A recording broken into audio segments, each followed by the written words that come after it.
Thank you. Okay, the little live button's up. So welcome to the April Community Board meeting. It's lovely to have everyone here, and welcome to those people that are watching from home. First up, we've got our apologies. So we have board member Kane Titchener, who has put in his apologies. So can I please have someone move to accept the apology, of board member Titchener for non-attendance. Lou, and someone to second. Jill. Jill, thanks. Sorry, yep. Jill.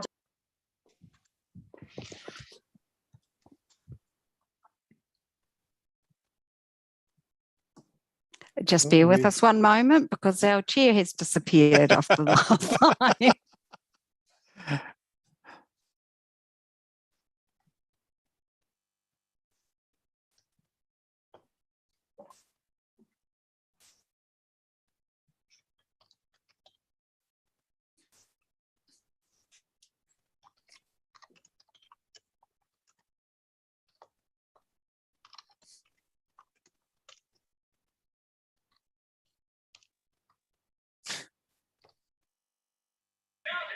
Sorry about that, folks. That was a great start. There was a little window open and I clicked it and managed to disconnect myself. So apologies for that.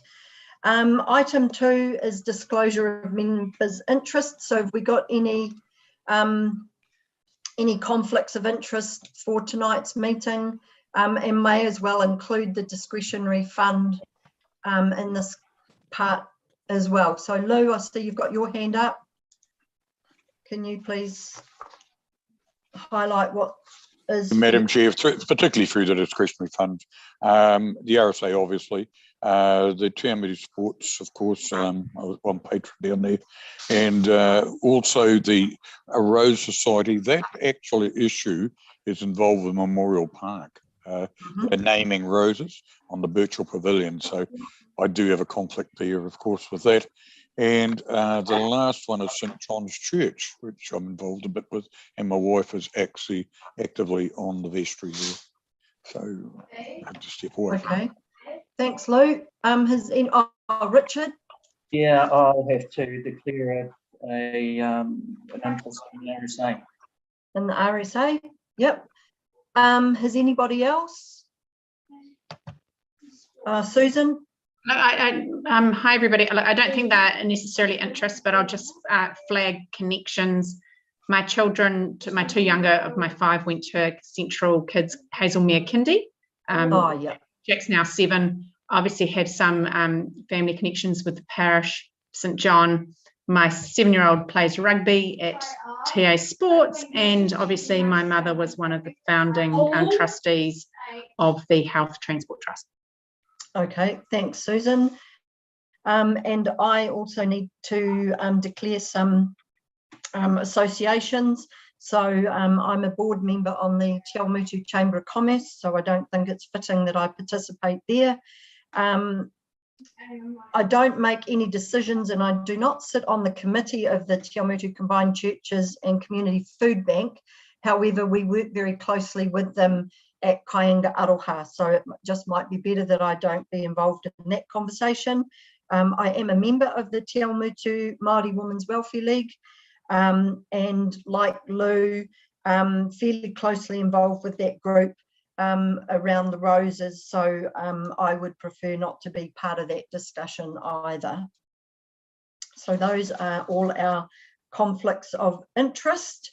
Just checking in, Karen, did we need to move anything, seeing as we had some conflicts there? No, you don't. Cool, that's all good, thank you. We don't have any late items unless anybody from the board has something they want to have included.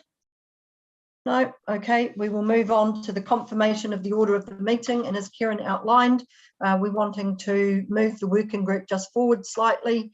So can I please have someone move that the Te Awamutu Community Board confirm the order of the meeting with item 12, Who Are We Te Awamutu Working Group, moving to follow item 9 of being the quarterly report.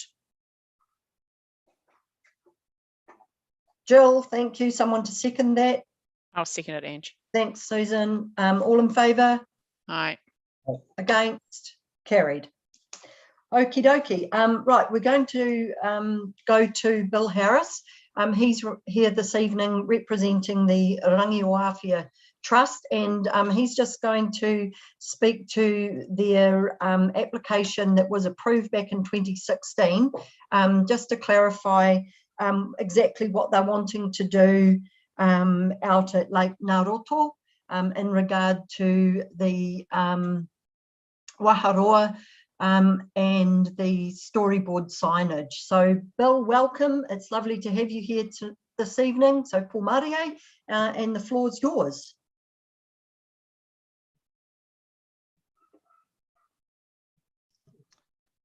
You're on mute, Iwa. Oh, we missed all of that. Tēnā koutou, tēnā koutou, tēnā koutou katoa. Just thanks to the community board for allowing me a space in the forum. It's great. I have, as you know, I'm the chairperson for the Ngāti Apakura Runanga Trust, and the Rangiowhia component sits under the Runanga. And for some time now, I've been had a few questions asked by the community board about the funding that was set aside for Naroto, or Wairoto, as we tend to call it, if you happen to be Apakura. And happy for others to call it Wairoto as well. And I know that in the dual signage stuff that Brad's been doing some work in and around there, and I thank you, Brad, for that. Where we're up to is that the only one that I know that was part of the original request in terms of this funding was Jenny Charman. Jenny Charman's subsequently moved out of the region and is presently in Tāmaki, and it does struggle to hear and be to be present with us, although she certainly sits there in terms of the kaumātua and fire space that we have developed for her inside the Runanga. But still a big part. Jenny Charman is still a big part of Ngāti Apakura. I was a bit lost as to the exact nature of the funding that had been approved. And when I looked at the few visits I've had of recent times out to Wairoto, I've looked at the carvings that have been already done and are at the entranceway there, just down by the rowing club. The thing that struck me personally, and in terms of the wider of the carvings, was that there is nothing there to say who did them. There's nothing there to say what they depict in regards to the carver. And when I had been approached about the funding, I thought, well, probably we need to tell that story as much as anything. And I had proposed in the discussions I'd had with Ange that perhaps we need to have that story. Now, we can do some po, and we can do a waharoa to go around the storyboard. And I'm happy to do that if that's what the decision was, so the initial decision in approving this by the community board. We can do something like that. But first and foremost, I think that more than anything, we need to, one, recognise the carver of those po, and also to recognise the story that those po tell. So that's what I wanted to signal to the community board. I don't know that what I'm proposing here to you all now is a change, but if it is a change, I would ask to have some, that you think about that and possibly come back to us, and I'd hope that you would be supportive of the proposal. That's probably my 5 minutes, Ange, but I'm happy to hear what the board has to say. I am trying to spin what was offered. No, kia ora, Bill, appreciate that. Just being able to clarify what your thoughts were on that. That's awesome. Have we got any questions for Bill in relation to that 7,300 that's been approved? Basically, is there anything that anyone wanted further clarity? I know there were questions last time from a couple of board members in regard to the Waharoa component. Are those questions still wanting to be answered, or what have we got? Susan? Yeah, thanks, Ange. Kia ora, Bill. Thank you for that. Hey, kind of this thing has obviously drifted along for some time now, and I guess my distant, vague recollection was that we were waiting on the appropriate tree or raw material resources for this. But do I take it from what you're saying that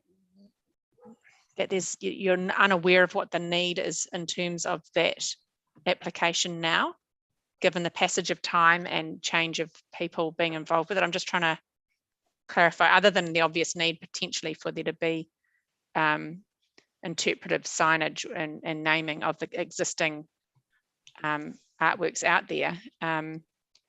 So is that sort of the position that it's a bit unclear now as to what that was to be actually been used for? That's my my interpretation of it. Thanks, Susan. And the other thing is that in terms of sourcing material for carving now, the $7,000 probably doesn't go anywhere near what a carver would want in terms of, one, the material, and two, in terms of their time. We have a few carvers coming up to Rangiaowhia on the 23rd of April, and I'm intending to talk to them a bit more about the proposal I'm putting to you tonight, if that's acceptable to everybody. Thanks, Bill. Did anyone else have anything any further? I just want to add that Brad and I had a bit of a discussion, and because I know one of the things was around, if I recall correctly, there was a comment made that sort of $7,000 is quite a lot for signage, but I had a bit of a chat with Brad yesterday, and he actually felt that wasn't out of the question to be spending that sort of money towards the storytelling and the signage that would be required to make sure that it's in keeping with existing signage that's being put out at Wairoto. So that sort of quelled any concerns I had in the back of my head as well in regard to the cost of signage. I don't know if anyone had anything further to add or question there regarding that component of it. And no, was there anything there? Because I also just wanted to add that it did say that we were putting that money towards a waharoa and signage. So I suppose in my thinking, and I stand to be corrected, that if the signage component is going to take up most of that fund, well, then that's gone towards what they applied for. So is there any other comments in regard to that? And we're happy with the clarity, and for Bill and the Rangiaowhia Trust to proceed with using that fund that had been allocated to them. Just if I might just say, Ange, that you know, it's a storyboard that we're looking at, and we've recently done one for Otafo. That's, I understand, is presently being erected as well, but it's not just, you know, like a sign. No, and that might be the, you know, that might be you know, that might have been what was in the original application and the thought, but to me, I think it actually did say, from memory, that it did say storytelling signage. Yeah, because so they had actually, so Jenny had put that in there. Yeah, the handiwork is something special, and just to see it and then not understand the significance of it, I think is missing. So thanks to the board for your consideration. No, lovely. If I could, through the chair, just Bill, if we can catch up offline when you guys are working through this, just to make sure that we're in the loop, and we're doing a bit of interpretive signage suite, I guess, or, you know, starting to build a bit of a plan of how that's done in the community. So I'd be keen to link in. Cheers, Bill. Great. Okay, Pōmare, Bill, and thanks for kia ora for coming along tonight and giving up your time to join us just to sort that out. So look forward to seeing those stories and being able to go out there and learn about the carving, etc. So kia ora. I'm happy with one of my other hats on to sort of stay on the line and hear what's happening inside Awamutu. Yep, with my Kānohi rep hat on. You are most welcome. You are very welcome to stay on. Okay, so we will move to pages 8 to 12. of our agenda, which is item 6, confirmation of the minutes. So can I please have someone to move the Te Awamutu Community Board confirm the minutes of the meeting held 8th March 2022 as circulated with the agenda as a true and correct record of proceedings? Jill, thank you. Richard, second. Those in favour? Aye. Against? Carried. We now move on to item 7, which is pages 13 to 25 of our agenda. We have the draft annual plan for 2022 to 2023. And we have Councillor Andrew Brown with us this evening to present the annual plan. So welcome, Andrew. Thank you very much. Yeah, it's all yours. Thanks, Madam Chair. Now, I think we're going to have a short presentation. Is that correct? Or, here we go. Look you at go, that. Andrew. Sorry, a little bit slow. Bear with me. No, all good. Thank you, Kirsty. So, look, as I'm sure you're all aware, this annual plan is the second year of our latest long-term plan, which was struck in 2020. And as such, sometimes, so what we're showing here is really the variations from what was in the long-term plan, by and large. So the main things that have happened is, I'll go by the screen first. Sorry. So the annual plan sets out what we're doing basically in that year. The big issues we're facing, the key projects, budget, funding sources, and changes from the long-term plan. So the annual plan is how we set the rates, and also fees and charges, etc., for the financial year in question. So very importantly, the plan is a chance for us to review how we're doing against the long-term plan.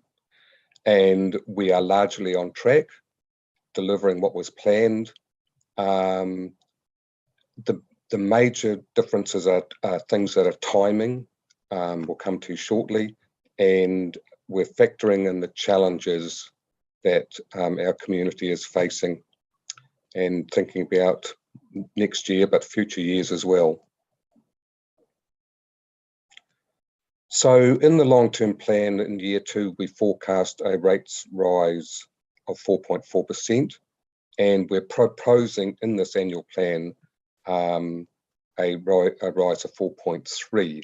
That 4.3 is what each individual ratepayer will pay on average. It can vary, and that does vary a little bit, and it is net after growth. So because our district's growing substantially, we have new ratepayers each year, quite a substantial number, and that impacts on the overall rates, the overall amount of rates the district requires. Yes, so overall, as it says at the bottom there, it's 7.3%, but individually, yeah. How the rates are spent, community services and facilities are the biggest chunk, roads and footpaths next. Can't recall this from the back, but I'm assuming that roads and footpaths is net of the subsidy from Wakakotahi. Yeah, and Susan's nodding her head. So because I know roads is a very big chunk of our overall expenditure. Stormwater, water treatment and supply, and wastewater is the three waters between them are another very big chunk of our expenditure. And then planning, of course, and governance, which we're all part of. So yeah, we're going to spend about $175 million on capital projects, all things going to plan. These capital projects are largely where we get some timing issues. Occasionally we will bring a project forward. More often it's deferred for sometimes as mundane a reason as the weather.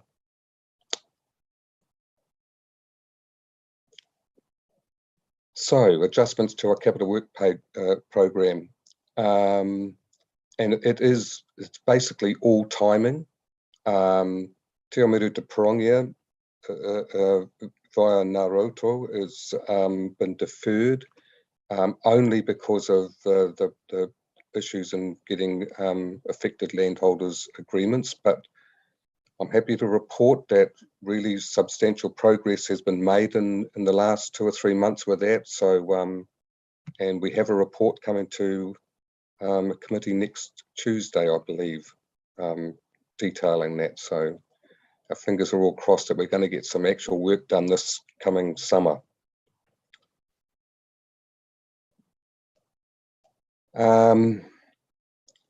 Yeah, the other major thing affecting the Te Awamutu district, well, the whole district actually, is the recycling, targeted recycling rate, and the high cost that contamination of recycling has had to be addressed. Very disappointing actually, but it's just a fact of life, and we will do education programs, etc., to try and minimise that, but there we are. And also, yes, urban mobility. In a nutshell, Waka Kotahi's run out of money, so they haven't been able to co-fund this program. But this is a deferral. It will happen, and it needs to happen. The improving the walking and cycling infrastructure of our towns is really important.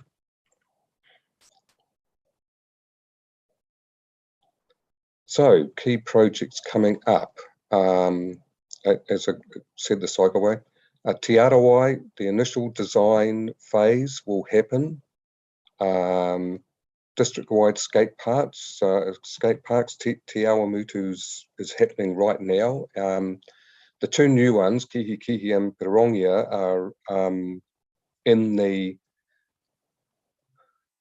early stages. I know there's time and care being taken on making sure they go in the right places. And these really, I mean, I know we're impatient to have them, but putting them in the right places is critical. So there is some time being spent in that area. We have, yeah, ongoing growth for residential and industrial development. And that's where the biggest deferral of capital expenditure has taken place, actually, in Cambridge and in their big residential developments. It's just a developer-led deferral, effectively. Cambridge wastewater treatment plant is a massive project, very expensive, and it has to be in place no later than 25-26 from memory, so it is urgent as well. And the Waipark Community Spatial Plan, this is a huge undertaking, but will form the basis for this district for the next 30 plus years. It's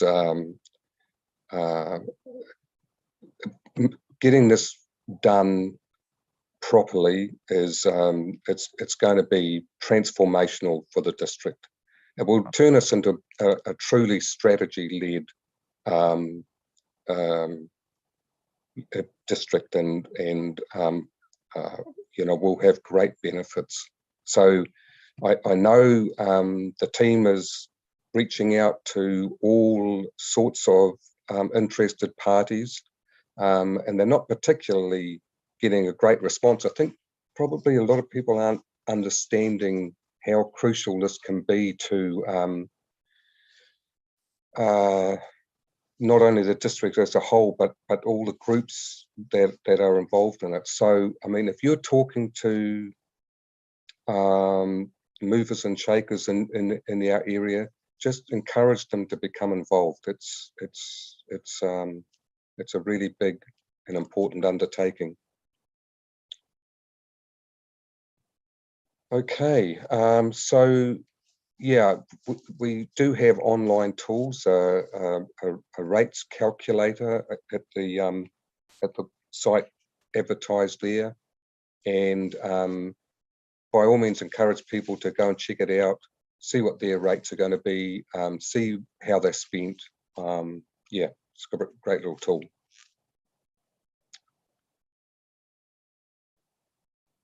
So I guess that's about me. The thing is, have your say. We've got feedback through to the 20th of April,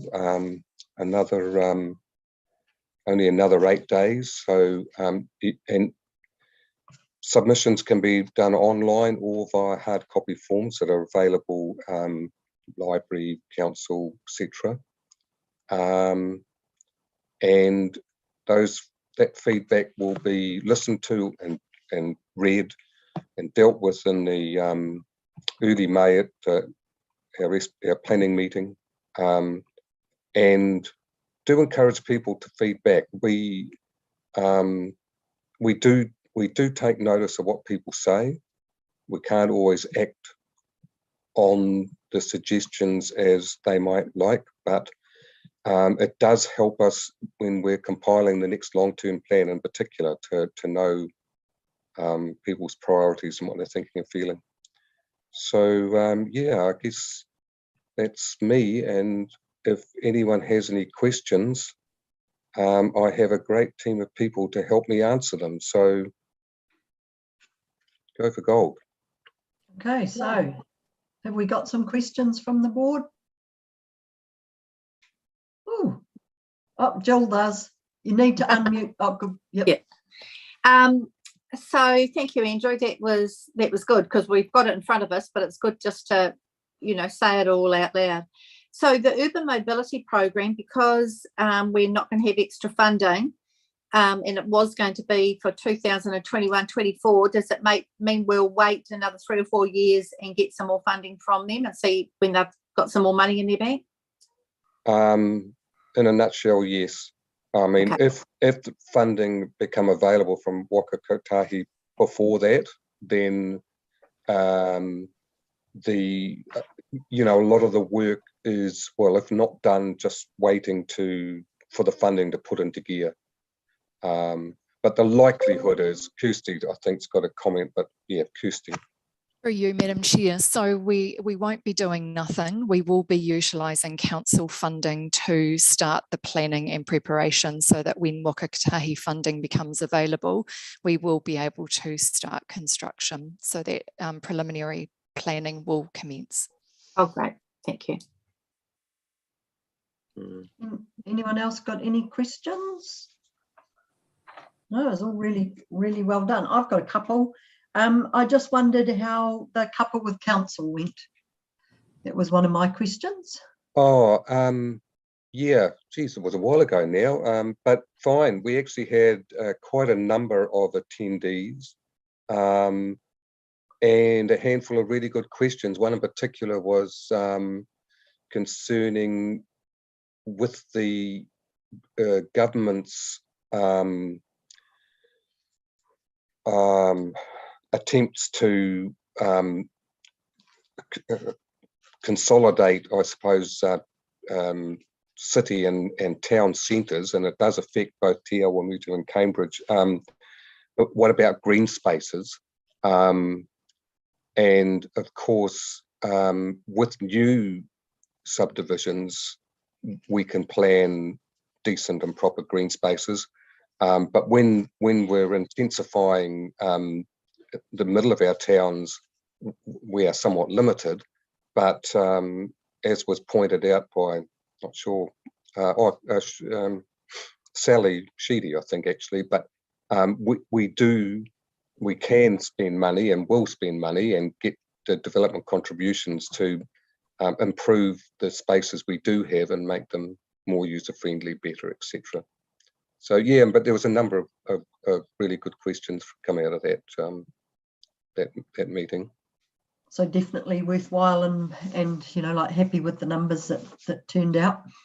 always love to have more, but Yep. yeah. Yeah, no, that's great. I thought it was a neat idea. So pleased that that you got some good feedback. And I just also wanted to ask, you mentioned that you want to encourage people to get involved with the spatial plan, but how are they best to do that?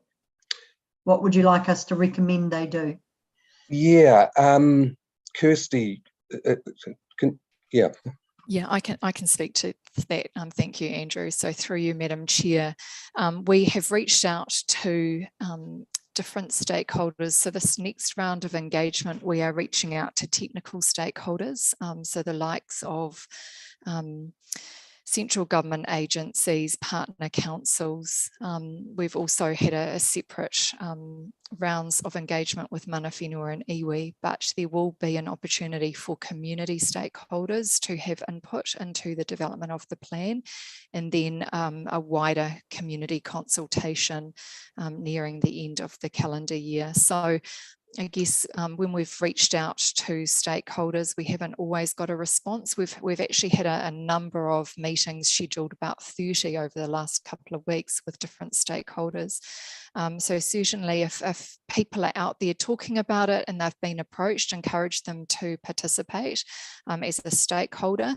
And then once we're coming out to the wider community, certainly we would be wanting or asking you to champion the plan and encourage people to jump online. We've got a website, so there's some background introductory information on that, and as we progress the plan through this next engagement phase through to selecting a preferred scenario, there will be more information uploaded to that website. We've also engaged a social support agency, Interactions, who do illustration work to help us to be able to clearly explain the story as to what the Waipa Community Spatial Plan is, why we're developing it, and what we hope it will achieve. So really asking you to champion this piece of work. It is a key project, and we'll also ask you to be involved as we move to implementation in future years. Yeah. Cool. Oh, thanks for that. Thanks for that, Kirsty. And look, we're happy to come back and provide, engage with the community board at any future time on that specifically. Great. Oh, well, thank you. It's certainly a massive piece of work, that's for sure. So having people understand it is definitely a very important part of it. Lou, you've got your hand up. Oh, and Susan. So Lou and then Susan. Thanks, Susan. Sorry, what was that, Lou? Yeah, Susan's ahead of me. Oh, yeah. Sorry, your hand stood out more. Susan's blends in with the cloud. Sorry, Susan, we'll go to you first then, seeing as Lou's been the gentleman. I was just going to add in terms of the couple with council, and we were pretty limited in terms of our engagement, given our policy around grouping sizes with COVID, but we also held a rural one, and that was quite well attended, and we actually had some quite interesting discussions off the back of that, and actually an invitation or a request by people who attended for us to have similar things going forward on a reasonably regular basis, like every 6 months or so, just to touch base and have a yarn about what's topical and what's going on, and address a few issues, which I think is really important in terms of that connectivity. So that was a really positive one. Oh, that is good. Cool. Thank you. Lou? Yeah, thank you. Through you, Madam Chair. I just want to remind everybody that we actually have another one of these cuppas on tomorrow night at 6:30. So if you want to register and you've missed out on the other ones, you can most certainly be welcome to come along and listen to it and participate and promote it amongst the people out there. Just one thing to go back on urban mobility. I've been involved with that from the start, and we're running a reference group. We've got quite a strong reference group from Cambridge, but Te Awamutu lacks a little bit of impetus in that reference group. And if anybody's interested or knows somebody that would be interested to get hold of Bonnie Lewis or Eric Vanderwell, and just promote the fact that we are moving with these things, and we're looking at cycleways, particularly extending the extension of the cycleway from Kiki to Te Awamutu, perhaps to Whitmore Street to the Kiki School, and including the intermediate. So it's all online, and if you just actually get yourself the ability to get in there and participate, we'd be most welcome, because we certainly are a little short there. That's quite interesting, Lou, because when I went to get involved with the urban mobility group, I got told that we needed to wait. So I take it the reference group is separate to the actual urban mobility committee, but there wasn't any mention of needing any more Te Awamutu people to help with the reference group. So that would be quite good if you were able to maybe do a little, through your meeting, through your group, clarify that for us, and so we know what and how to go about that. Certainly can. And what I would suggest is that I think that there is a gap between the reference group and, of course, the governance group. There's a difference. So there is two distinct groups here. Okay, that's good to know. So there's a reference group. All right. So have we got any more questions in regard to the annual plan or comments?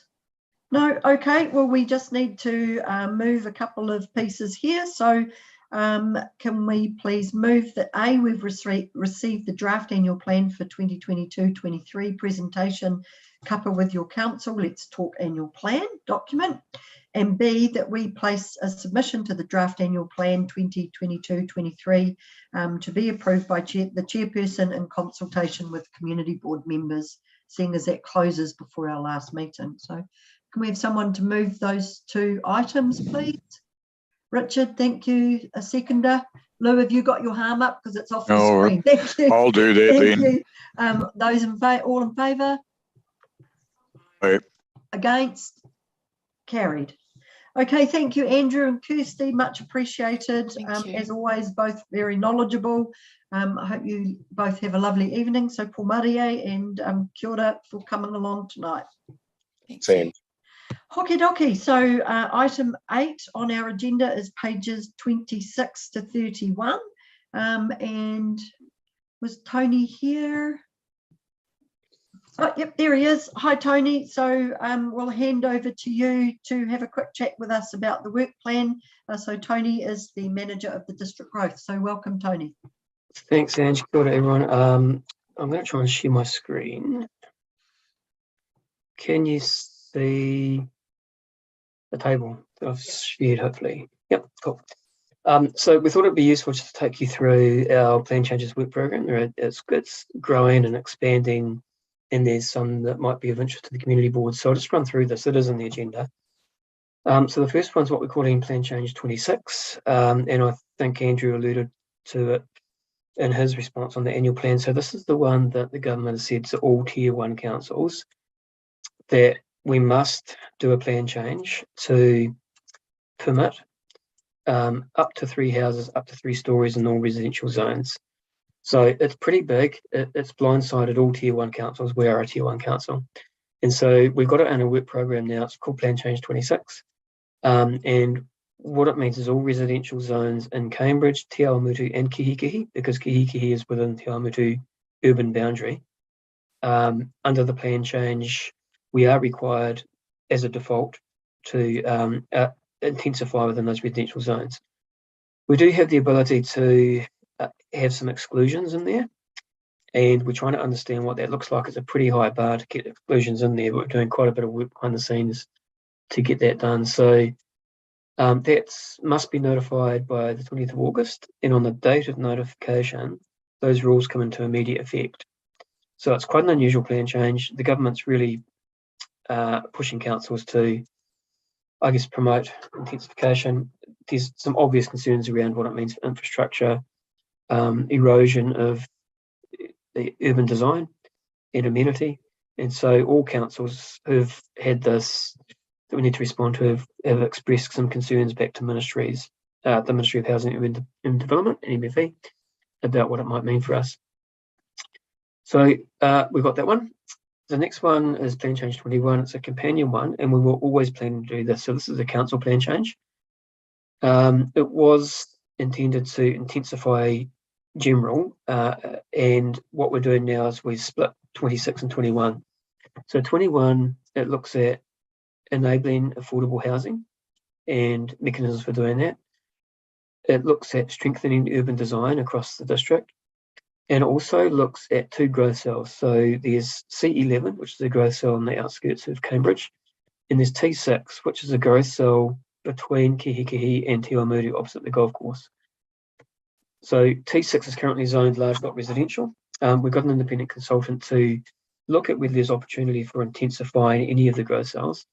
And his recommendation was that we should look at residential in the T6 growth cell. So the proposal there is to look at the opportunity to change that from existing large lot residential to standard density residential. So quite a lot of work involved in that. At the moment, that provides for about 400 large lots, and some of them are already being developed. If it was full residential across the whole zone, which is a little bit unrealistic, then it would be about 2,000 additional houses. But that's unrealistic because of topography, because some of those sites have already been developed and they are probably precluded because of their configuration from re-subdivision. So there's that one that'll be of interest. That'll be publicly notified at the same time as Plan Change 26 because we want to run them in tandem. So 20th of August, we're looking at notifying both of those. Plan Change 17 is on the outskirts of Cambridge Hautapu, so that's looking at some industrial zoning there.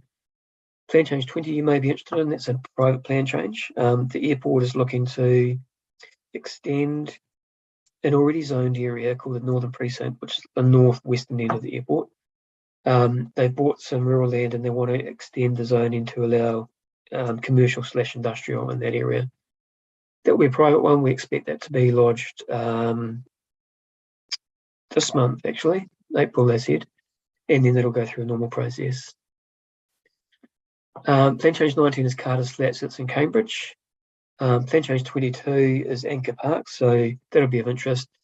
That's on a bit of a go slow. Council owns some land there on part of Anchor Park, and we're looking at the opportunity to rezone that. It's currently specialised industrial, rezone that to residential for more housing, but there's a bit of a process to go through, and that's on a go slow at the moment. And just the other update I can provide on this since this report was presented. So it's shown Plan Change 23, which is Papakainga, as deferred. We now have some very clear direction to get that underway, and we're looking at reactivating that. It's been on our to-do list for quite a while, but because of the other priorities, we just had to do a triage exercise to see, what we could realistically do. So we're now looking at reactivating the Papakainga plan change. So as you can see, quite a full list. There are some there that will be of interest to the community board, but I thought it was worth just taking you through that, and happy to answer any questions. I'll stop sharing now as well.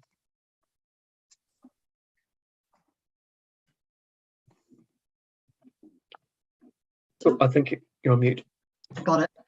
Yeah, so thanks, Tony. Some interesting plan changes there, especially around those 3-storey intensification stuff, and good to see some affordable housing on the agenda. But is there any questions from any of the board around those plan changes at all? No, I can't see any hands popping up. So, oh, Susan does. Susan. Sorry. Hi, Tony. Hey, just quick question. Quick question. About the Papakainga. I'd understood that that was being deferred or delayed on account of staffing limitations, because we just didn't have staff. So on the assumption it's been prioritised, what else has been pushed back? What's it been substituted for? Yeah, so good question. So at the Strategic Planning and Policy Committee, there was some concern around deferring it, and where it came, I guess, back to us was at the iwi Consultative Committee, which was the Wednesday after the SPMP. And so we got some very clear direction. I guess some concerns there around why it had been delayed for so long. So we have found some, I guess, kickoff money. to get a consultant on board, and there's a process to go through getting a consultant on board, the right consultant. So some kick-off money to do some scoping to understand how big it is and what actually we need to change in the plan. And from there, we'll see if we can secure some secondary funding through council's existing funding budget to engage a consultant to run the plan change through. So the intention there is not to defer anything else, but to find budget from existing budgets to engage a consultant to get this one underway. Thanks, Tony. Cool. Thanks, Susan. Has anyone else got anything at all for Tony around those plan changes? No? Yeah, good luck with all of those, Tony. It looks like you've got a bit of work on your plate coming up. So, yeah, no, thank you for that. So, yeah, have a good evening. If you want to stay around, you're very welcome. Thank you. I just need to get the right piece of paper in front of me to move that we accept that. And I've gone and moved and muddled it up. Righto, so we'll just move that the Te Awamutu Community Board receive the District Plan Work Programme of Joe Cook-Munro, Senior Policy Advisor. So can I have someone to move that, please? Jill, thank you. A second to Richard, thank you. Those in favour? Aye. Against? Carried. Great, and now we move to item 9, and we have Martin Mould, the Manager of Water Services. We're referring to pages 32 to 52 of our agenda. Welcome, Martin, and we'll take it as read, but we'll let if there's anything you would like to highlight, we'd love to hear about that. And then if we've got any questions, we'll fire them at you at the end. Cool. Evening, Chair and committee members. Yep, so this is the Water Services Activity Report till February. Yep, so we'll take it as read and just go through a few particular items just to talk about. So the first one is the flood hazard mapping. We sent out 100 letters have been sent out to properties that have been confirmed as in the flood hazard zone and likely to be impacted in a 1 in 100 year rainfall event. And we've still got the last final 10 or so properties that we're doing a technical review on before we send those letters out. And they're the ones that are right on the edge of should we include them or not.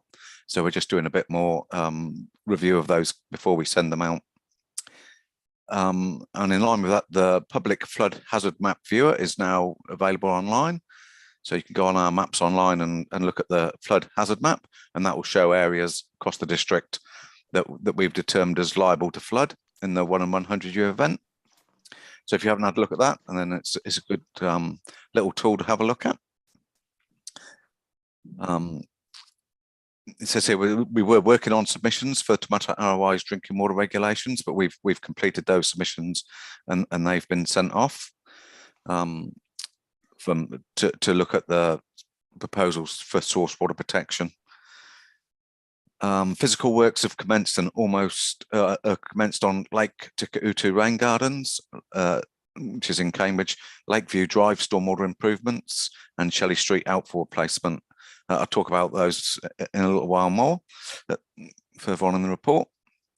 And the good news, I suppose, is although it's been a long, hot, dry summer, we've had no water restrictions. And that's, largely based on our significant investment the council have made over the last 10 years, culminating in completion of the Parallel Road water treatment plant, supplying drinking water to Te Awamutu. So the first year for a long time, we haven't had any restrictions. And again, that is a very good story, recognising all the work that's been achieved over the last 10 years. Having said that, the new parallel treatment plant was non-compliant for protozoa removal, and this was a technical non-compliance from incorrect programming of the new membranes that was not identified during commissioning. This has since been rectified and they're now fully compliant. So it's a bit of an embarrassing faux pas just as we got underway with supplying water to Te Awamutu. So just to touch again on the Te Mata Arawa draft compliance rules. So we're working through that submission. And I think we got an extension, but we have now completed that. and that looks at all the drinking water standards, drinking water quality assurance rules, aesthetic values, acceptable solution for roof water supplies, acceptable solutions for spring and bore water supplies, acceptable solutions for rural agricultural water supplies, and drinking water network environmental performance measures. So all those topics, amongst others, were in the new rules that come into effect from July, that we need to comply with, and so it was the last chance to submit on them. Item 3.1.2, the Water Supply Bylaw 2013 is currently under review. It wasn't due for review until next year, but we've brought it forward a year because there's quite a few bylaws being reviewed next year. So there was a lull in bylaw reviews, so we took the opportunity to do this one early. In particular, it enables us to make some changes around the new rules and regulations, and also brings into line with water metering, backflow prevention, and water source protection. Some of the things we'll add to the bylaw, and that will be out for public submissions shortly. Next to talk about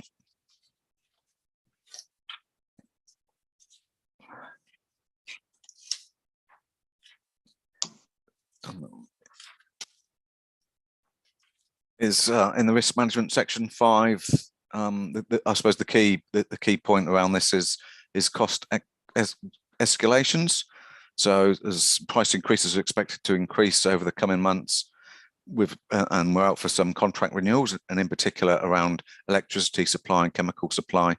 We're just coming to the end of some 5-year contracts, so we're expecting quite a significant increase in costs in those areas.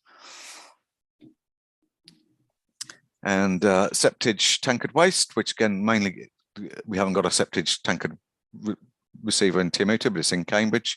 We're currently working to manage that a bit better to reduce the risk of that contaminating the Cambridge wastewater treatment plant. But they do, the septage is collected from around the district and disposed of in Cambridge from all rural properties that are on septic tanks. So it does impact the whole district. And the last few, again, are those 3 stormwater projects. So Lakeview Drive, we've just done some improvements there to make sure we meet the level of service. That's now completed. The Shelley Street stormwater outlet renewal, though it says expected to be complete in June there, we've had to defer that until next summer. Again, we needed to purchase some large concrete pre-manufactured equipment infrastructure, and we've been unable to source that due to COVID and many other reasons. So we have to defer the works till next summer. We can't do them in the winter. And then Lake Takutu Rain Garden. So we're starting work just after Easter now, but we've put the signs up recently, and we've replicated the signs there. So we're putting in rain gardens on the busy intersections that capture the road runoff and capture the gross pollutants from that road runoff before that it then gets discharged to the lake. So it's an early start of trying to improve the condition of the lake, and one that can be achieved quite effectively with the rain gardens. And the rain gardens are quite a complicated. They look simple, but they do a lot of complicated work underneath the plants to remove those pollutants. So that's be a really good story once we get started on the work. And then happy to answer any questions from there.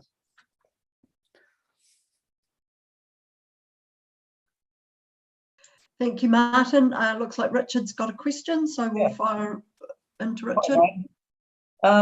Those gardens, do they need a substantial amount of water through them to be effective, or could something like that be done at the Memorial Park, or is that too shallow? It's all around the media underneath, and they're really good at taking off that first flush off the road. So they really treat the stormwater runoff and do a really good job on the first flush. The rain gardens aren't really good for for longer term, more of a wetland type thing for treating stormwater on a larger quantity. So they just treat that first flush. So, after a long dry period, there's all those contaminants on the road. That first flush of rain comes in, and that's the pollutants it's trying to capture. Yeah, thank you. Okay, is anyone, Jill? Hi, Martin. Just wondering where we've got on here about the summer water level changes, and Waipara was operating a planned communication Water Wednesday with the social media on Facebook. Yep. So do you have, I've got no knowledge, do you have any idea how many people would have sort of tuned in to see that? Like, I don't use the computer a lot, so I wouldn't have had a clue about any of these things. Do people just tune in on a Wednesday? How do they know to tune in on a Wednesday to see these different campaigns? Yeah, so they tune in. They're published on the Facebook page. I suppose you don't have to tune in if you're on Facebook. I suppose is where most of them come on. We do get a report, which we haven't got yet, of how well our summer campaign went. So it looks at all the analytics of how many people looked at the Facebook pages, how many people looked at the website pages, how many people asked for advice on water saving things. So we do get a report, which usually follows a few months after the end of the summer before we get that report, but happy to share it once we've got it. So do people just go onto their computer, go to Facebook, then go under Water Wednesday to see what the Waipara Council's got available? It doesn't just automatically appear. Just go to, well, if you like it, it does.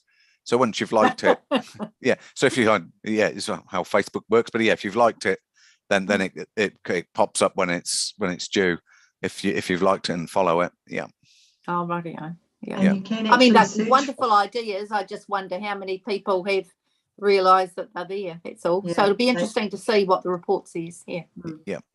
You can search for it too. Like, you could go # Water Wednesday, and it'll probably should bring up all those posts that related to it. Yeah. But you need to know how to do that in the first instance. So yeah.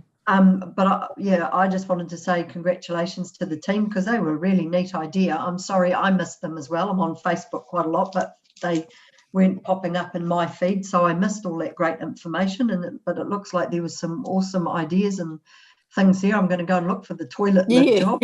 Yeah, they weren't just on Facebook. They were also on the website, and also if you were looking at Google and looking at the stuff, news or something, they would pop up in the adverts that pop up on as you're browsing the internet. I mean, it is not everybody's on it, but it does capture quite a large lot of people quite economically.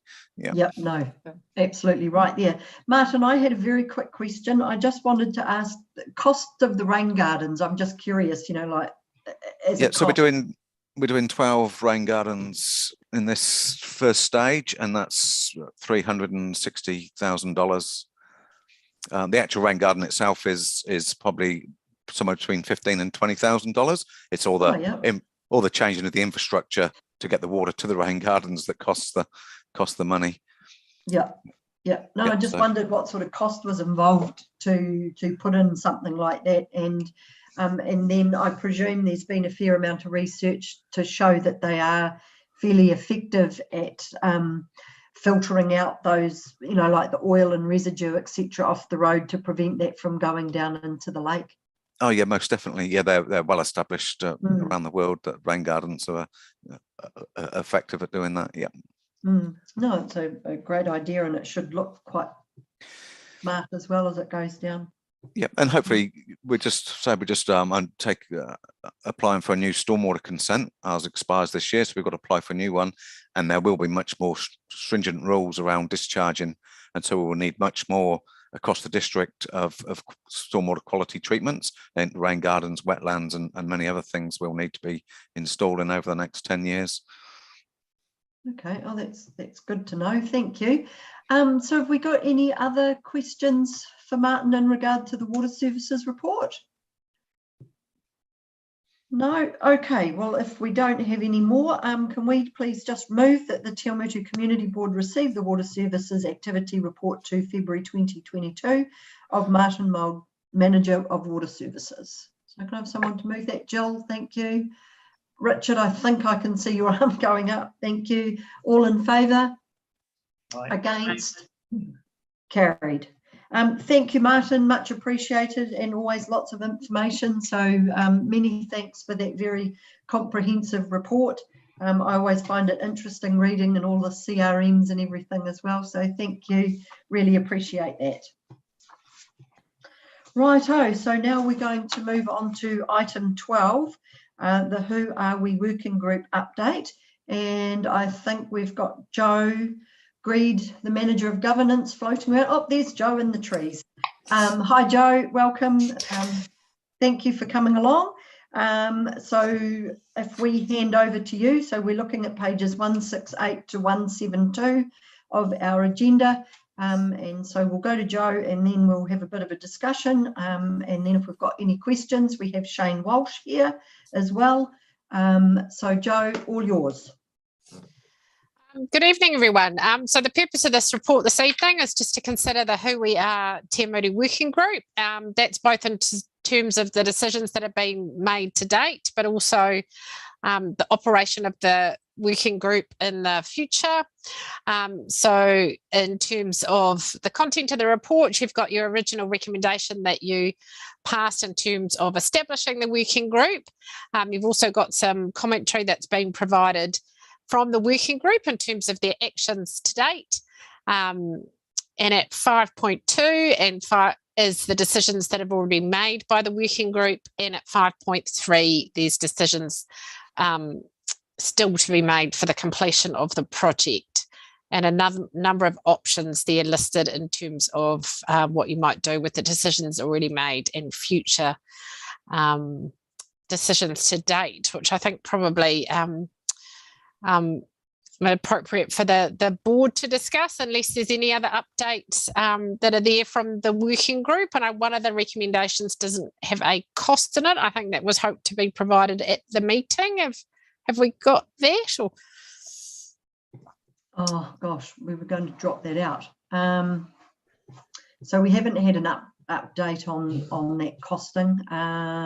Sorry, that's my fault, because yeah, we had a discussion and we weren't going to worry about it just for now. But I might have a quick discussion and we can run the quote that we've got, and we'll just see what everyone thinks and go from there. So we might do that there. Okay, so well, first up, have we got any comments to make in regard to the information that has been presented? And has anyone got any further questions related to what's there to ask Shane while he's here, and or me?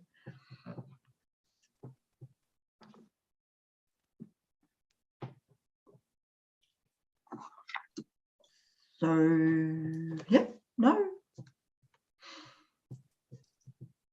If there's nothing there, we should probably just move.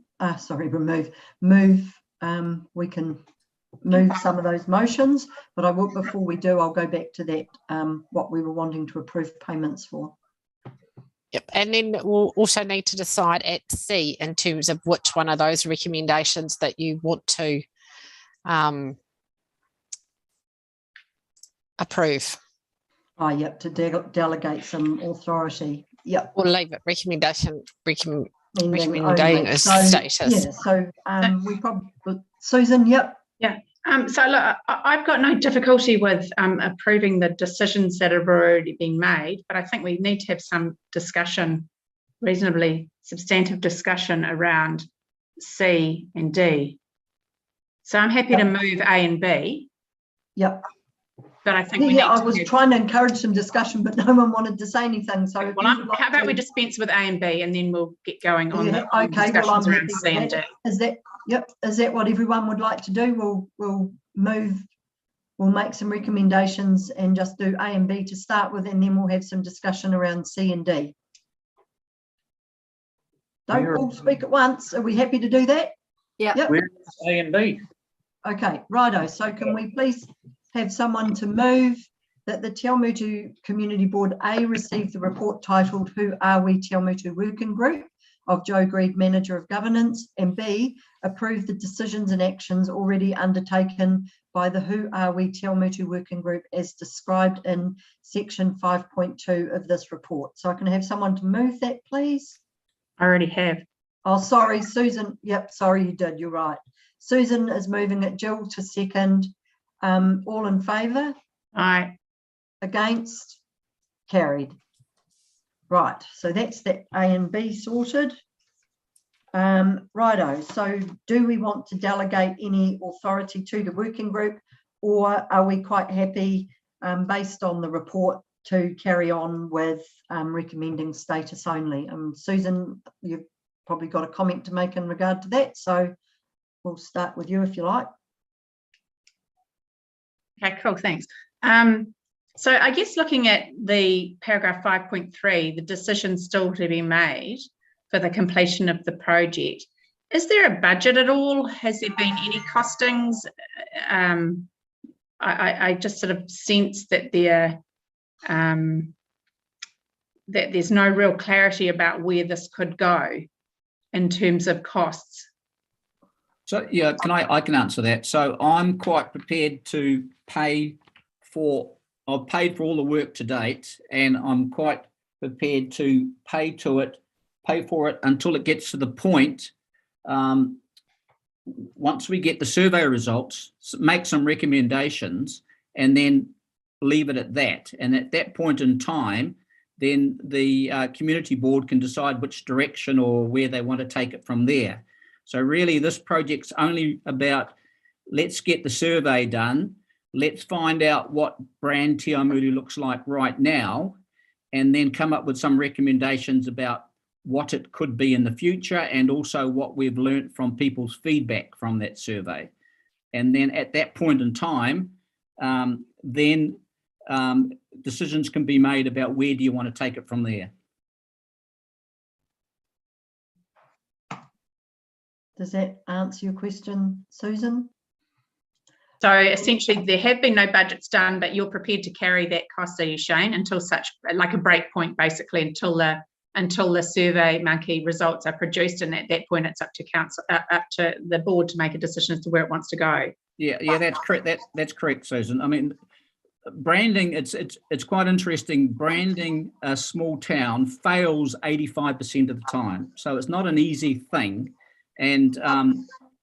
You know, some of the reasons, I just want to, if you can bear with me for 5 minutes, because I think it's important that people understand what this is all about. And why it fails 85% of the time is people misunderstand the meaning of branding for a start. So a brand is simply, what do people think about it? So what we're trying to do is find out, what do people think about Te Awamutu? A brand is not Rosetown. That is just a tagline to support a brand. So Te Awamutu has a brand now, but it may not be the one you want to have. So you need to manage and guide it. So that's what we're trying to find out. What is Te Awamutu's brand now? What do people think of Te Awamutu? And the reasons why they haven't worked in the past is because there's no consultation with all the stakeholders. A brand that over-promises and under-delivers. It's not authentic, not involving younger generation. It's missing an emotional connection. It's not daring to be different. Lack of funding and commitment.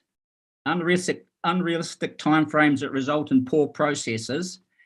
And a place brand not supported by policies, innovation, events, structures, investment, and actions, and you could probably argue that Rosetown isn't supported by anything like that. And place branding that is not a top-down exercise, but will only produce the best results when it is created and maintained through a strong coalition between local government, business, civil society, and target markets. So that's what the research says is why small town branding fails. So it's not an easy task. It's interesting to note that the South Waikato district is going through the same process, and they've got a budget of $488,000. And the mayor, Jenny Shatlock, admits that rebranding is not an easy task, as there's been a number of attempts by the council to create a district branding in the past 15 years that has not succeeded because they are not well funded or resourced. So it's not an easy thing, but I think it's worthwhile to do our best at getting feedback from the residents of Te Awamutu, and based on that then make some assumptions about what sort of identity Te Awamutu might want to have in the future. Thanks, Shane. Just in regard to a further comment in regard to the costs, so we haven't actually had that many, Susan, to be honest, and right now, from where the working group's sitting, we actually haven't got that many going forward. So just in regard to item D, we were looking at getting a sign stand to be able to just to help with street surveys, and so Shane had got a quote from Rosetown Print, and I was supposed to have that ready, but unfortunately it's hiding underneath my two screens. But Shane, can you remember, sorry, off the top of your head? It was less than $1,000. It was about $800 or $900 from memory. It wasn't a big deal, but the idea was that there are people who aren't on computer, and we were thinking about Highfields, elderly people who we would like to get their view of what they think Te Awamutu is about. And we're just thinking about going in there, setting up a table, having a sign so people knew what it was about. That's one of the ideas that came from a discussion that was held. So in regard to that signboard, it was going to be a one-off, and so we had talked about planning to get some more, but at this stage we don't need to do that. So personally, unless the board is happy to support a one-off signboard, which if you can just bear with me for one moment, let me just find that quote. Unfortunately, when you want something, it doesn't want to behave. Madam Chair, I've just texted the quote through to you. Oh, thank you. Thanks, Karen. Printed out everything else. So it was $309.81 for one signboard, or $521.87 for two. So that was what we were going to ask for some support for tonight. But I'm confused. I must be wildly stupid. So you are asking for money from the community board? No, what I was just saying was we were going to, but I needed to clarify whether, before we put in the amounts, whether the board supported purchasing some one-off signs, and if we supported that, then we would include the payment of the signboards. Okay, so what I was saying is, up until this point, we haven't actually had to spend very much money at all. What I'm asking is, do the board support us getting some one-off signboards? Probably as the first question. If there isn't any support for that, there is no point in making the recommendation to approve the expenditure of $309 for a sign. I must be really losing my mind here. I thought that Shane had said he was happy to carry the costs until the survey was understood and completed. So why are we now, as a board, being asked to purchase some signs for the survey? Have I got this wrong, or have I spent too long? Can I clarify? Yes, please, Shane. It might pay. Right. So that should never have been in this document, because Ange and I had a discussion, and I said, look, don't worry about it, that cost. Ange felt that, I shouldn't be paying for everything, so she said she'd go and ask for it. But I said, forget it, take it out. It should be out. So, let's make life easy and take it out. All right, so there you go. Shane, if you don't want the signboard, that's fine. So let's just take it out.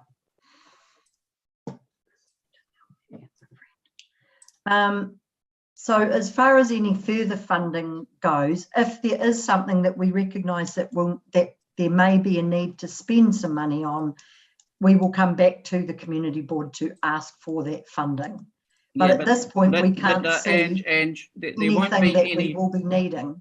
Yeah, there won't be any requirement for any more funds from the community board until after the final report is done, and then the board can decide which direction they want to go in, and they can fund away. Oh, all right. So we do. Okay. Yeah. I mean, it's easier. Yep. It's too hard Okay. otherwise. Yep. Yeah. No, fine. Lou, you've got your hand up.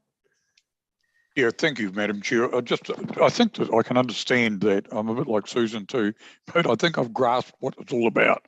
So at this point in time, Shane, you're expecting and kind of taking responsibility of the incurred costs up to the point when your survey monkey is actually put together, correlated and presented to us. And perhaps at that time, we can have a look at reimbursement or something along that line. But that's up to the board at the time and the type of thing we're doing. So is that the correct way of looking at it? Absolutely and you correct. still might have even purchase a sign or whatever, but at this point in time, it will be no cost to our community board. It hasn't. Is that correct? It has cost ratepayers zero, and Thank it will you, continue to do so until that period of time. So yes, you summed it up well. Look, I hate to be a pain, but we can't allude to any or suggestion of there being retrospective compensation for work done now. I mean, in terms of our asking. No one's asking.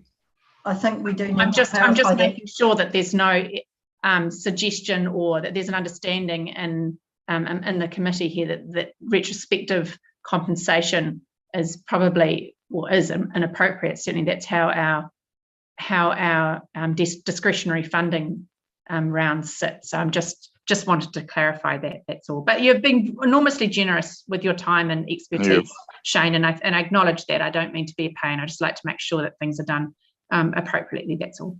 Yeah, I apologise to Shane. I was the one who brought up the retrospective statement, so I'll step aside from that. Yeah. Cool. So has anyone else got any questions for Shane specifically? Because the other thing I just wanted, Jill, did you want to say something, or you just putting your hand and sorry, no, putting my hand up to unmute myself, but I just want to say thank you, Shane, for being so generous, and I'd love to be able to help on the committee whenever you need, or if you need support going to Highfield and places like that. I'd feel very comfortable in that zone to help any of you. Jill, thank you very much appreciated. Okay. Okay, so just before we finalise the delegation part C, I just wanted to seek some clarity in regard to where we are. Let me just find the right part here, where we've talked about continued promotion of the survey, including social media, Chamber of Commerce website, and possibly community radio and newspaper. So I just wanted to check, does anyone want that part to be more specific, or what is required there, because this was an issue at our last meeting. So just would like to just discuss that a bit further. Susan, did you want to say something here? Yeah, please. That was one I was going to ask a couple of questions about. Firstly, actually,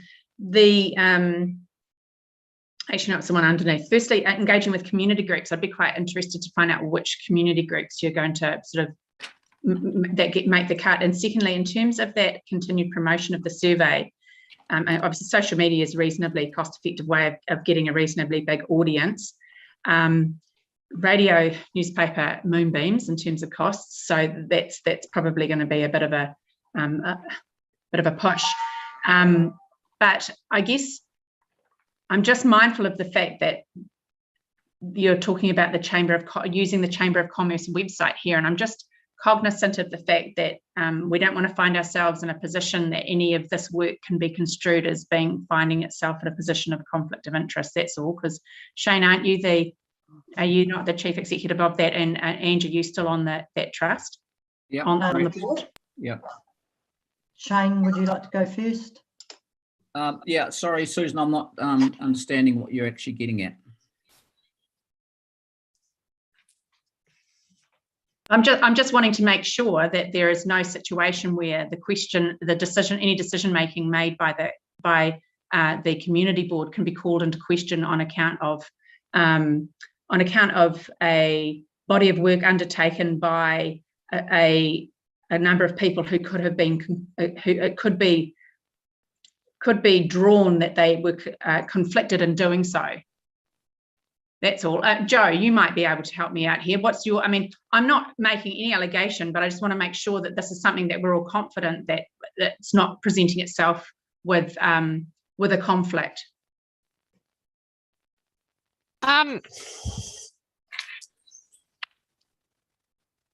suppose just where were you thinking? Just run through that bit of the conflict, the fact that the Chamber of Commerce has provided the funds for the work to date, or no, they haven't. No, it's just it seems that a lot of the promotion will be through the chamber. So is this part of that arrangement, that apparent joint sort of arrangement between the chamber and the board? Is this what that kind of looks like in practice? Or yeah, so you know, the chamber representing business wants to make sure that businesses in Te Awamutu have a say on who are we Te Awamutu. So we're going to be asking our members to go and fill the survey in.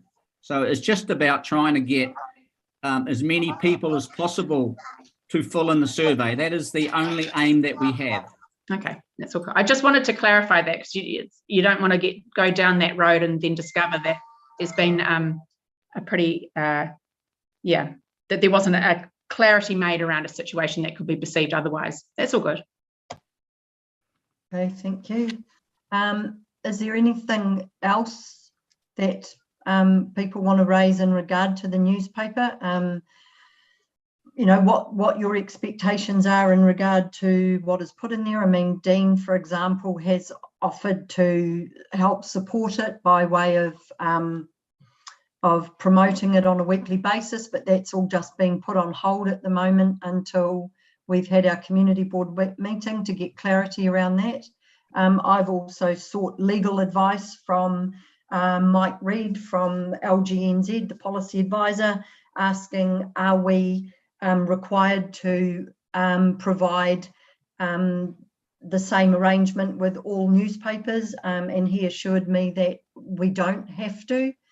But I just want to make sure that we are very clear that if we said to Dean, could you please continue to promote the survey, is that okay with the community board? If it's not okay with the community board, then we're going to have to find, you know, we're going to have to think outside the square, because we've had our press release, and we'll need to come up with some new angles on press releases that appeal to both papers to hopefully get further coverage via that medium.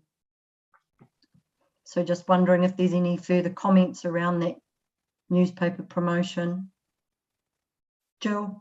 Oh, I just think that's fantastic. I read the paper from head to cover, but I don't see all these things on Facebook. So, and I guess there's quite a few people who would be interested, middle-aged to older people, any age really, but who do read the paper. So I think that's a fantastic idea to have it in the paper. Yeah.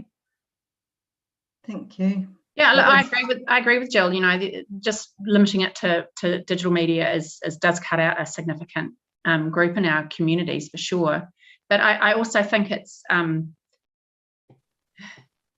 it would. I mean, have you had any approach? Have you approached the Te Awamutu News? Benjamin Wilson, the local journalist there. I mean, I'm sure I've had some quite big discussions with Roy after the article that was on the front page of the Te Awamutu news last time, and Roy says he's happy to support it too. So I would need to go back and discuss that with him, or Shane can, one of us.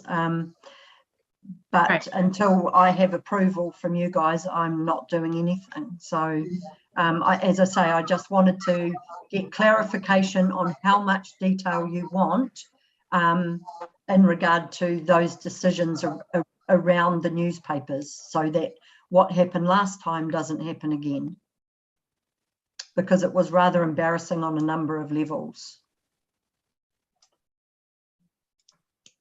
Richard? Yeah, I think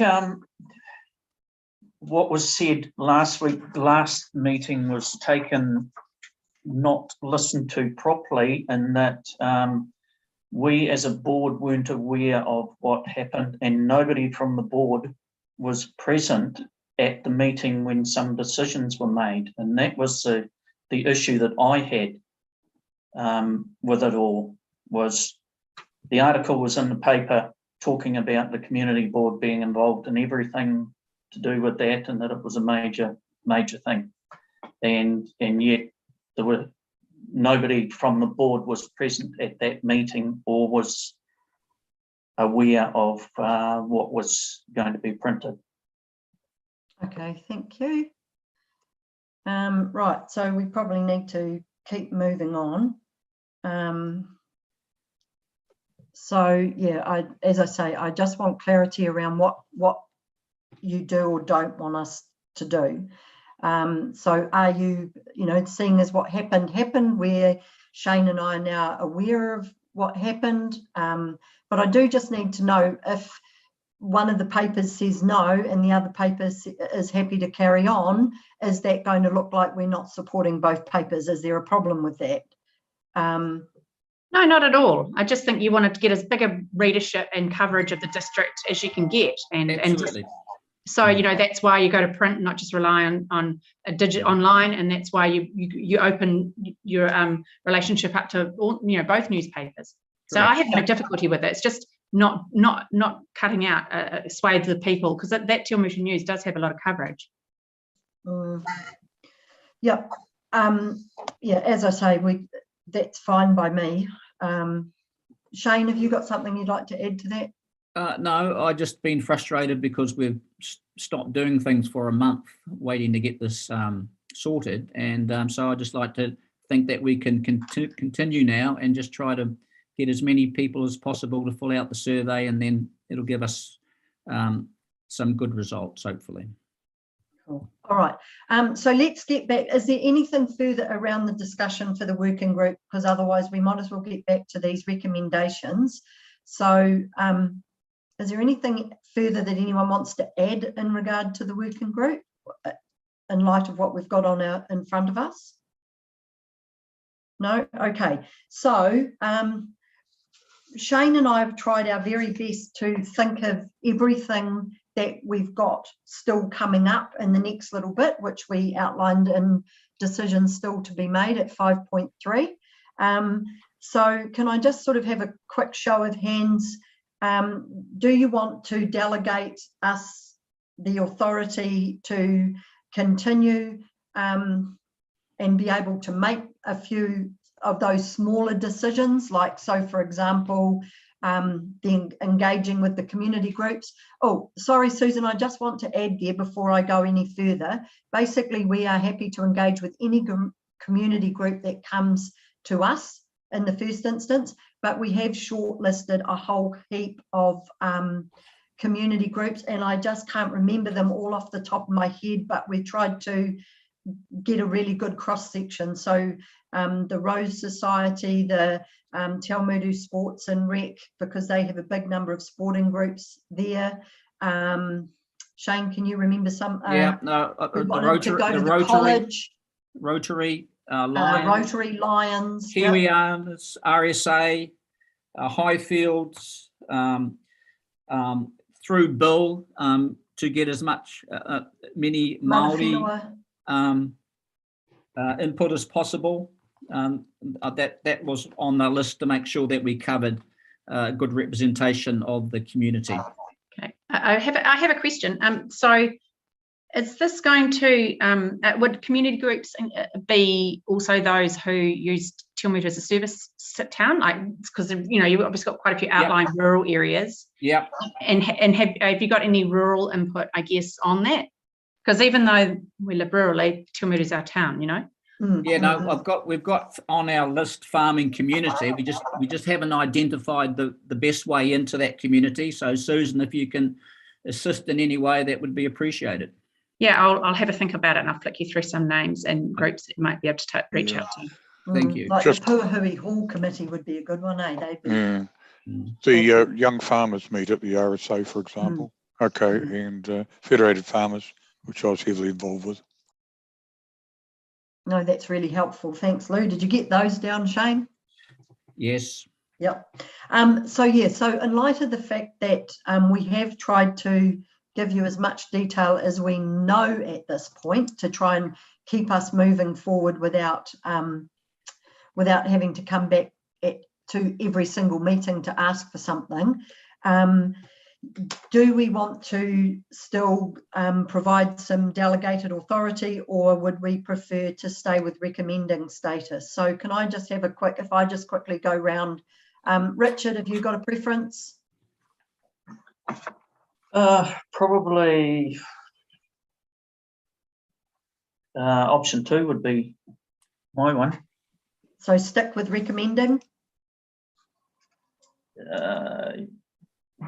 Certain decisions could be granted, as it says in that. Yeah. Okay, Jill? And what was A? So do we want to go with approve the decisions and actions already undertaken, or delegate the authority? Oh, sorry, I'm reading the wrong part. Sorry, delegate authority to Who Are We Te Awamutu, or approve retaining the working group as a recommending status only.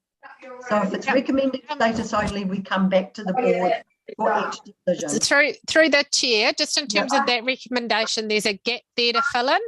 So and I've left it deliberately like that. So it either would be delegate the authority to undertake the decisions, actions listed in section 5.3 of this report, or alternatively, you could choose one or a couple of those decisions that are listed in 5.3. I've got everything kind of pulled out in a Word document to kind of prepare a recommendation if you just want to approve delegated authority for part of them. So just you can consider each one as it is, because it was deliberately kind of left like a gap for the board to kind of come up with what authority they were comfortable to give the working group. Oh, okay, thanks for that clarification, Joe. That changes it. That actually makes really good sense. Thank you. Yeah, so A, I'll do A. Yeah, first one. Okay, so what we probably need to do then is actually go through each of those items in that list, don't we, and say whether we want to provide that one with delegating or with recommending. Does that? Well, what? So Susan, I think. I don't think they're mutually exclusive. I think we can delegate the authority for them to undertake the actions as set out in 5.3, but they still retain that recommending only status. I don't think it's not a binary option here. I think it's an and. Because once they get to the end of what we're delegating them to do, they still only have recommending status. Oh, yeah, that's in relation to the overall decision, but it was kind of really delegated authority to go out and make the decisions around those tasks that needed to be completed, like which community groups or what papers to advertise in, or who would win the prize, otherwise whether it had to come back here. So it was kind of in terms of getting them delegated authority to make the decisions around those decisions and actions. Obviously, the purpose of the working group is just to kind of do that background work to look at the identity and then come back. But Madam Chair, I tend to agree with what Councillor Regan has just stated. I think you just put an and in that and it resolves the whole issue. Just the nuts and bolts of actually setting this up have to be considered. And I mean, we can't, what papers they put in and how they do it, the little bits and pieces. 5.3, I think, is pretty well it. We don't want to be out there selecting a winner for the prize or all of the infrastructure that's there. Yeah. But when it comes to the end of their survey, then we can look at the infrastructure that it's been proposed and put something in place.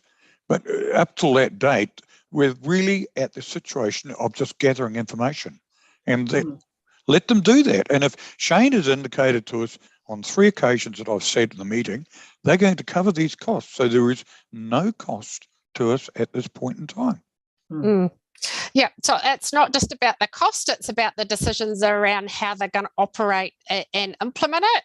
Maybe we need to give them delegated authority to undertake those actions and be clear in the recommendation that the working group will come back to the community board with a recommendation on the branding for Te Awamutu. I think just leaving recommending status in it only will complicate it in terms of, like, then you're kind of saying you've got authority to do it, but you've only got recommendations status to kind of do those, bits and bobs, and those little decisions that you don't necessarily want to be bringing back to the board. The thing that I thought that the decisions were on 5.3, and there's 1, 2, 3, 4, 5 of them. So I'm looking at those right now in front of me, and I thought that gives timeframes and everything. And they certainly can report back onto the meetings through the chair or whoever they wish during that period of time. But I think that what I'm saying is that we as a community board, are we the driving force? At this point in time, have we got any input? Really? We haven't paid anything. We've got a chair sitting on it. It can be a separate committee as it stands at the moment. Are we actually doing anything if it's not being funded or actually run by the board in the initial stages? It's being run by Shane and people with recommendations coming back to us. Yep. So it was the implementation of the actions that have been carried out to date. Those are still decisions. It's because we only gave it recommending status, which is why you passed the recommendation that you did in recommendation B to approve the decisions that had already been undertaken to date. Because it's really that's kind of, they've been kind of given this project to kind of undertake, but in terms of, normally you would have a bit of a plan that comes back about how they're going to undertake the project, and you get the sign off for the board that was all okay, and then they would come back with any kind of recommendations that they that came out of the work that you delegated them to do. Does that make sense to everybody? So basically the recommending status is our overall status still for the working group. We're just asking for delegated authority to deal with section 5.3. Yep. So is everybody pretty well happy with that? Nothing further? Okay, let's get this sorted out. So yeah.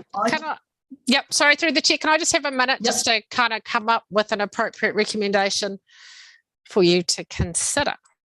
Yep, sure. So we're going to disregard item D, and we just need to sort this last bit out. Oh, my poor old chair's making lots of creaky noises. It's not your bones, Ange, it's just the chair, is it? Yeah, just the chair. It must be too heavy.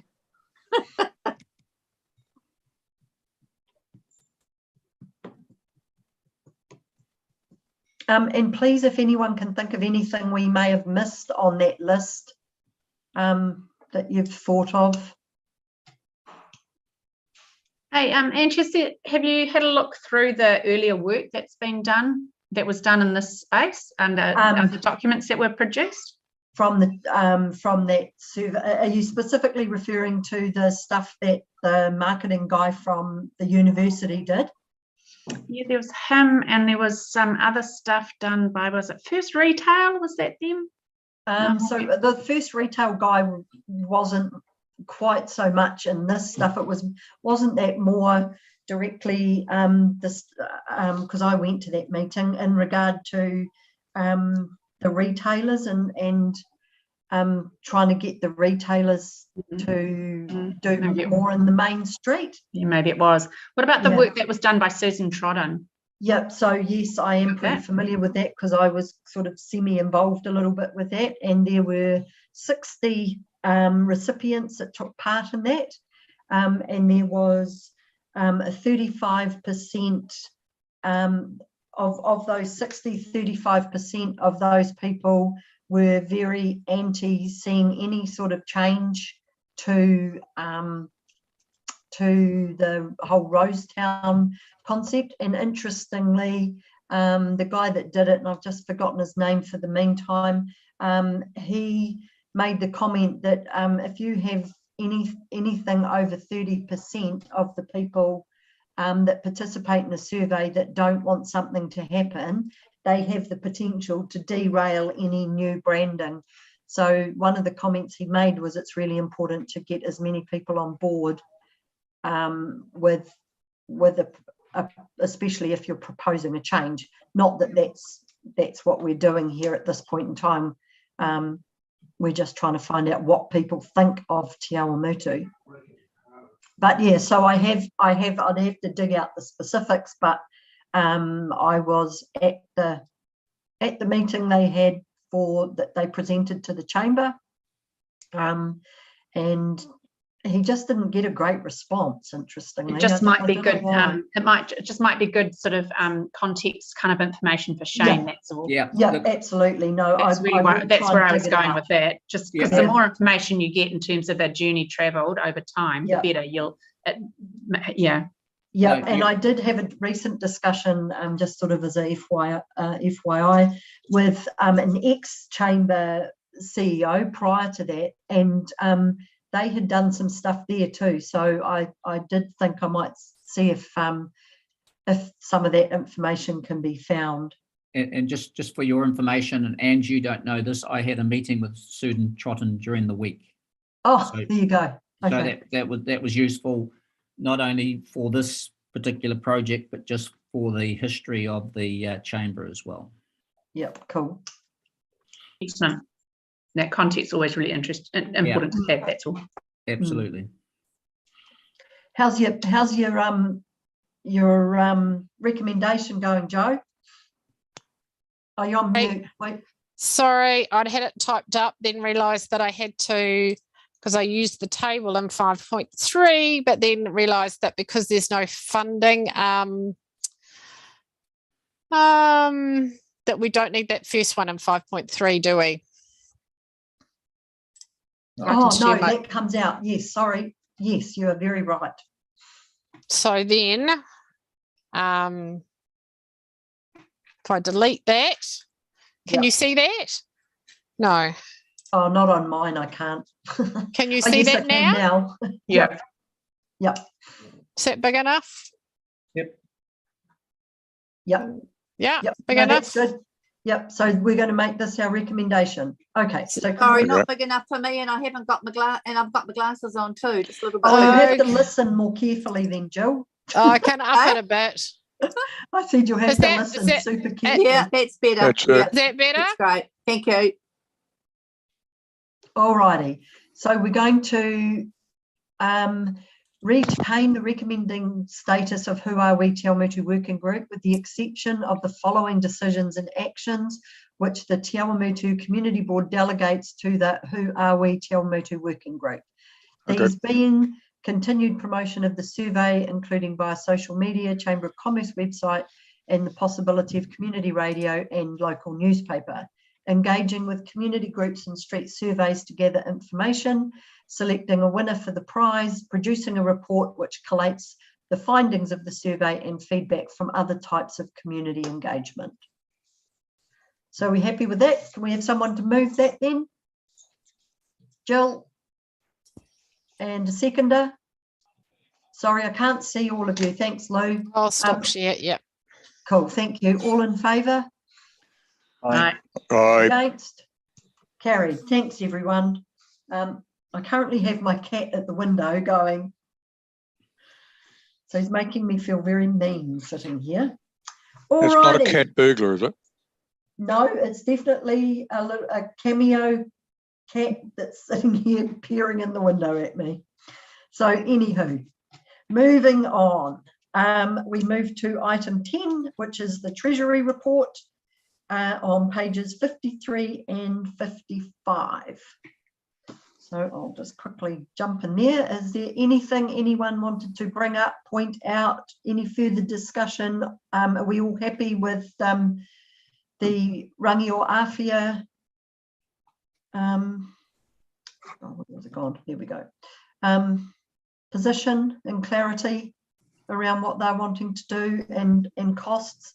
Just as a by the way, I'm not sure if Bill's still here, but and if he is, he can correct me if I've got this a bit wrong, but he was saying that the cost of PO now are something around about $15,000 each by the time they pay the carver and get the wood or the appropriate timber. So I thought that was quite an interesting update on just what costs are involved there. Right, so we currently have a balance of $30,819.17, which we're about to get a hiding. And I don't think there's anything too much else sitting there. So if everybody's happy with that, we can probably just move that and move on to the discretionary fund application. So has anyone got anything they would like to comment about for the Treasury report?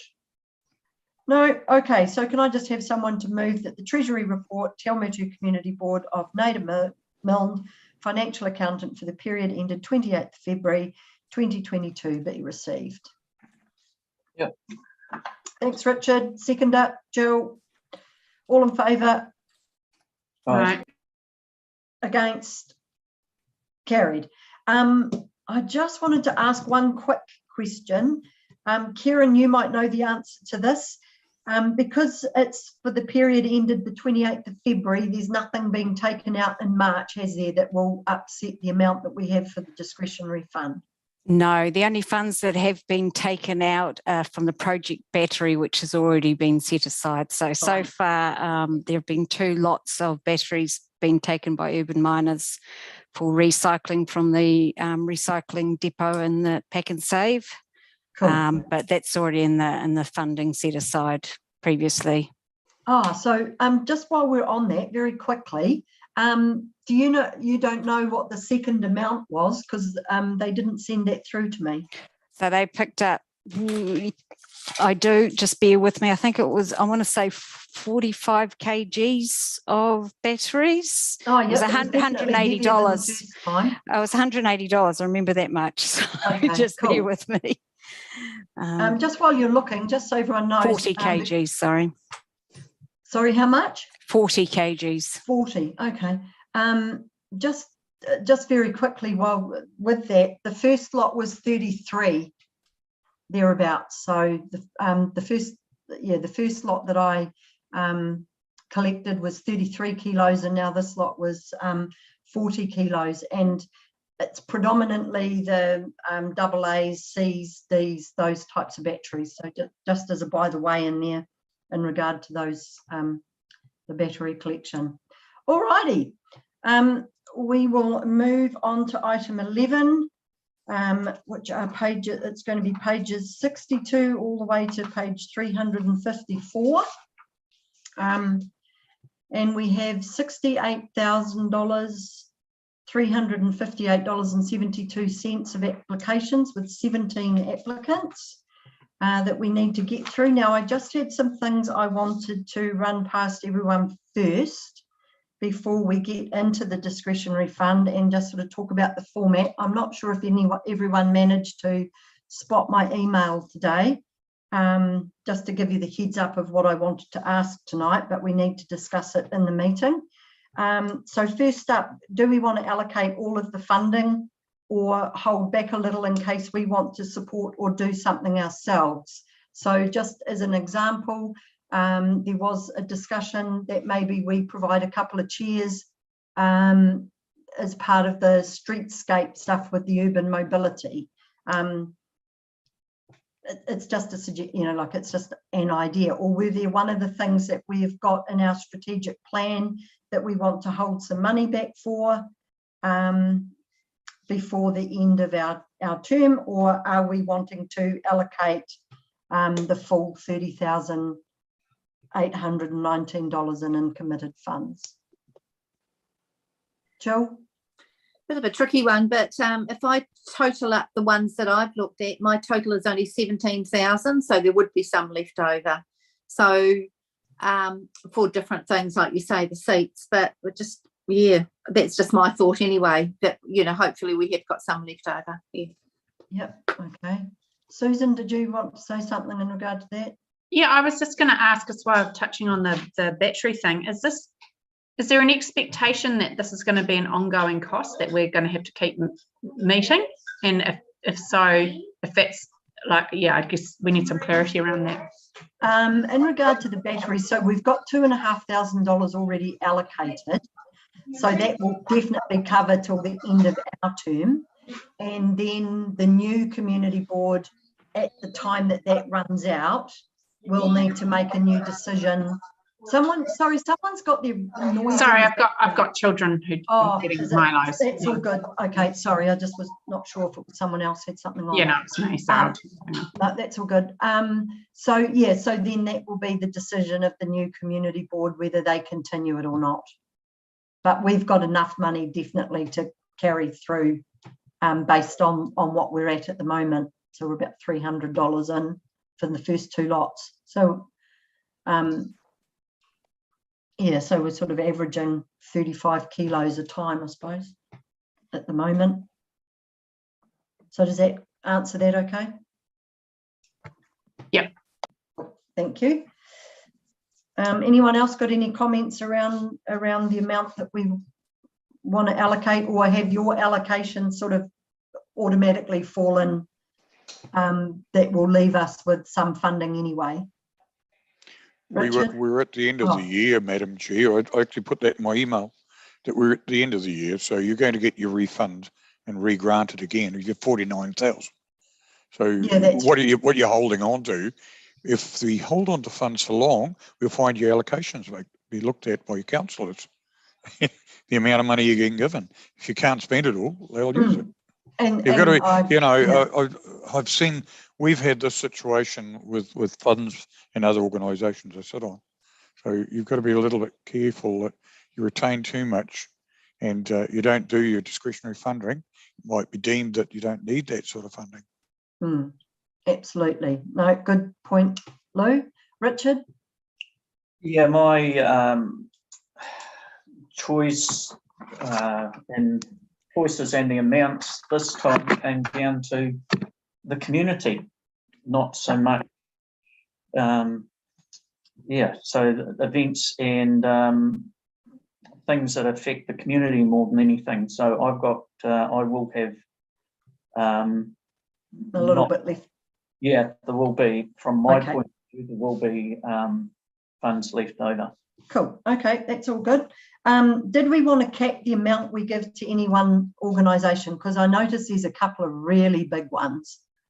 And again, it's probably going to balance out based on the way we work it out. But just wanted to check if that was something we wanted to do. Is there not an amount in the application form? No, well, it says when, no, it doesn't actually. And so, I mean, I don't want to take too long here. So there isn't. And when they do the advertising for the discretionary fund, they don't imply that we don't have a small, you know, like it's not a huge amount of money.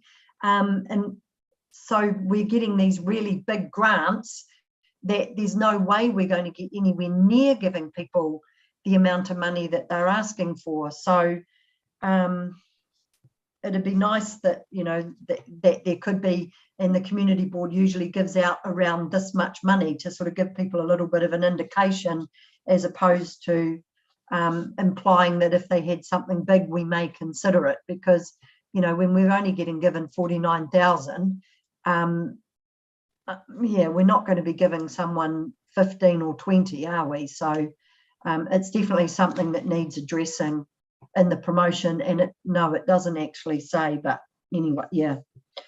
Are we going to allocate everyone something, or just give to those not previously requested this time around to get us through?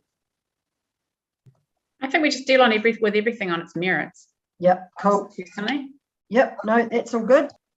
So that leaves us doing the normal format.